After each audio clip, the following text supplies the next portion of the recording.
আস্তে আস্তে টিপো, এ দুটো তো ফেটে যাবে। আহা, এত ছোট জিনিস কি আস্তে আস্তে টিপে কোনো লাভ হবে? এই দুটোকে বড় করতে হবে। বড় করতে হবে না, পরে লোকের নজর পড়বে আমার এই দুটোর দিকে।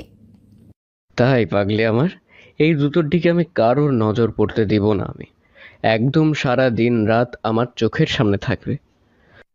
পার্কের মধ্যে লোকচক্ষুর আড়ালে বসে দুই প্রেমিক প্রেমিকার মিষ্টি কথোপকথন চলছে।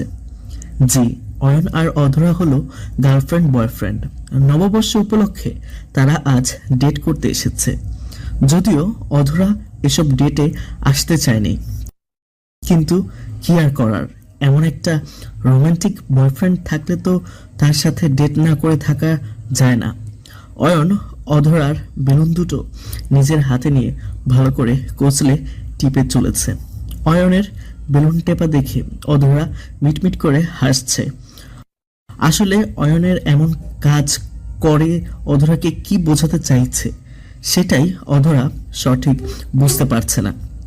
অধরা মুচকি হাসির রেখা নিজের ঠোঁটের কোণে এঁকে নিয়ে আলতো করে অয়নের হাত থেকে বেলুনটা কেড়ে নিয়ে অয়নকে উদ্দেশ্য করে বলতে লাগলো, এই ছাড়ো আমার বেলুন, এই দুটোকে টিপে টিপে ফাটিয়ে ফেলার